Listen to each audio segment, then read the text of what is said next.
ওয়ালা তুদি জারাকা বিরিহি কিদরি, তোমার বাড়িতে ভালো খাবার দাবার রান্না হয়, আল্লাহ তোমাকে তৌফিক দান করেছেন, তুমি ভালো খাবার রান্না করতে পারো, খাও। কিন্তু তোমার বাড়ির, তোমার হাঁড়ির সুঘ্রাণ দিয়ে তোমার প্রতিবেশীকে কষ্ট দিও না।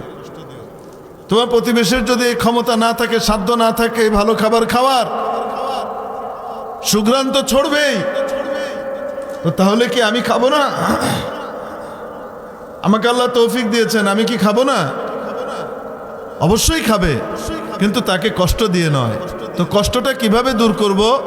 নবীজি অন্য জায়গায় শিখিয়েছেন, তোমার খাবারের ভিতরে ঝোলটা একটু বাড়িয়ে দাও, তাহলে তরকারি বেড়ে যাবে। এক বাটি তরকারি, এক বাটি খাবার পাশের বাড়িতেও হাদিয়া হিসেবে পাঠিয়ে দাও, তোমার প্রতিবেশীর বাড়িতে পাঠিয়ে দাও। যদি বেশি করে রান্না করে পাঠানোর মতো ক্ষমতা না থাকে, তো নবীজি সাল্লাল্লাহু আলাইহি ওয়াসাল্লাম শিখিয়ে দিচ্ছেন, ঝোলটা একটু বাড়িয়ে দাও। ঝোলকে কি বলে এই এলাকায়? সুরবা, ঝুল, ঝোল, সুরুয়া, সুরবাটা একটু বাড়িয়ে দাও। পানি একটু বাড়িয়ে দিলেই তো সুরবা বেড়ে যায়, অতিরিক্ত তেমন কোনো খরচ তো আর হয় না।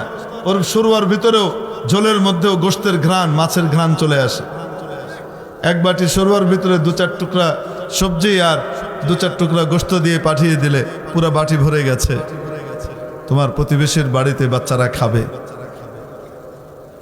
আর তোমার প্রতিবেশী তোমার জন্য দোয়া করবে, আল্লাহ আমার প্রতিবেশী ভালো খাবারের সময় আমাকে ভুলে নাই, আমার কচি বাবুগুলোকে খাবারের ভিতরে শরিক করেছে, ওই বাড়িতে কোনোদিন তুমি অভাব দিও না।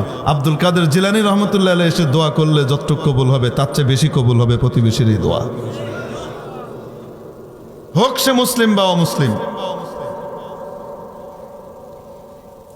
এই জন্য প্রতিবেশীর হক আদায় করা অত্যন্ত গুরুত্বপূর্ণ একটি ইবাদত।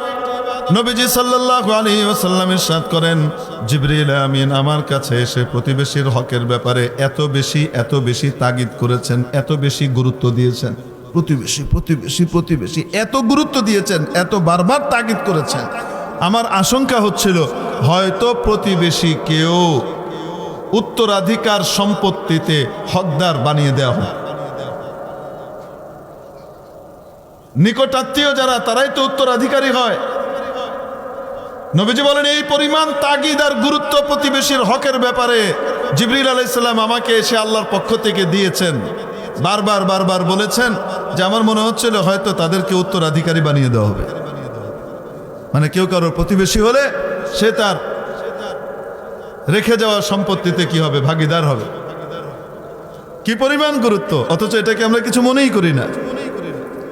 লক্ষ্য করলে দেখেন, নবীজি সাল্লাল্লাহু আলাইহি ওয়াসাল্লাম এই হাদিস শরীফে আমাদেরকে বুঝিয়ে দিলেন, এত নামাজ, এত রোজা, এত দান খয়রাত, এত ইবাদত, একদিকে এত কিছু নেকি নেক আমল, আর আরেকদিকে শুধু প্রতিবেশীকে মুখ দিয়ে কষ্ট দেওয়ার আমল। এই বদ আমলটা এত জঘন্য, আল্লাহর কাছে এত অপ্রিয় হবে, আল্লাহ পাকের মায়া তার উপর থেকে উঠে যাবে, যার কারণে